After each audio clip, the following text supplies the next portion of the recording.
ICC world cup 11th the match New Zealand versus Bangladesh और New Zealand के captain toss जीतकर batting लेने का फैसला कर लिया और बांग्लादेश की फर्स्ट इनिंग में उनके ओपनर्स लिटन दास एंड हसन काफ़ी अच्छी बैटिंग शुरुआत कर देते हैं, लेकिन उतने में ही टेंट बोल्ट जो न्यूजीलैंड के फेसर बॉलर पहले ही विकेट ले लेकर खाता खोल देते हैं और इसी तरह उनको स्ट्राइक देने के लिए आ जाते हैं मिर्ज़ा और मिर्ज़ा आते ही हिटिंग करनी शुरुआत कर देते हैं, लेकिन उनके ओपनर लिटन दास काफ़ी शानदार बैटिंग खेलते हुए नजर आते हैं और उतने में ही लिटन दास भी कैच आउट हो जाते हैं जो मिचेल सैटनर पहली विकेट लेकर उनको निराश कर देते हैं और बांग्लादेश 10 ओवर में 46 पे 2 विकेट खो जाते हैं। और तीसरे नंबर पे आते हैं शांतो काफ़ी शानदार बैटिंग करते हुए नजर आते हैं, लेकिन उतने में ही मिर्ज़ा भी जो टेंट बॉल की दूसरी विकेट के शिकार हो जाते हैं और टेंट बॉल 2 विकेट लेते हुआ उनको नजर आते हैं और उतने में ही शांतो जो स्ट्राइक देने के लिए आ जाते हैं और बांग्लादेश काफ़ी अच्छी स्कोर बनाते हुए 21 ओवर में 100 पे 4 विकेट नुकसान हो जाते हैं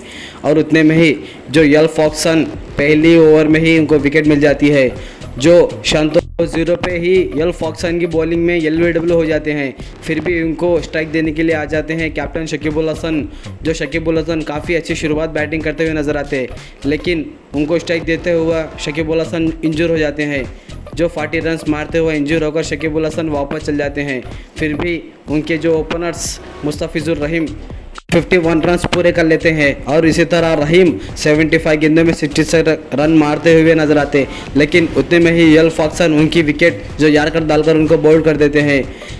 बांग्लादेश के ऑलराउंडर मोहम्मदुल्लाह और तौहीद मैदान में आ जाते हैं और वो दोनों काफ़ी अच्छी बैटिंग करते हुए नजर आते हैं। इसी तरह बांग्लादेश का रन रेट काफ़ी आगे लेके जाते हुए इन दोनों की पार्टनरशिप काफ़ी अच्छी नजर आती है। मोहम्मदुल्लाह हिटिंग करते हुए तौहीद को स्ट्राइक देते हैं, लेकिन तौहीद बॉल हिटिंग करते हुए यल फॉक्सन के ओवर में विकेट खो जाते हैं। इसी तरह 10 ओवर में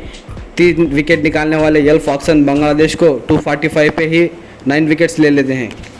और इसी तरह न्यूजीलैंड की सेकेंड इनिंग स्टार्ट हो जाती है और उनके ओपनर्स डेविड कॉनवे एंड राची रविंद्रा दोनों मैदान में बैटिंग करते हुए नजर आते हैं, लेकिन फर्स्ट में ही मुस्तफिजुर रहमान की तीसरी ओवर में राची रविंद्रा जो डकआउट हो जाते हैं और उनको स्ट्राइक देने के लिए आ जाते हैं कैप्टन केन विलियमसन और डेविड कॉनवे दोनों काफ़ी अच्छी बैटिंग शुरुआत करते हुए 17 ओवर में 76 मार देते हैं। केन विलियमसन काफ़ी धीरे धीरे मैच खेलते हुए नजर आते हैं और इसी तरह केन विलियमसन काफ़ी शानदार बैटिंग करते हुए 81 बॉल में 50 रन्स पूरे कर लेते हैं और उनको स्ट्राइक देते हुए डेविड कॉनवे मैच को आगे लेके जाते नजर आते हैं, लेकिन उतने में ही कैप्टन केन विलियमसन इंजर हो जाते हैं और उनकी इंजरी से कैप्टन विलियमसन 107 पे 78 मारते हुए वो रिटायर्ड ले लेते हैं और उनको दूसरे स्ट्राइक देने के लिए आते हैं मिचेल और मिचेल देखते देखते 67 में 18 रन मारते हुए वो न्यूजीलैंड को 45 ओवर्स में ही मैच को जिता देते हैं।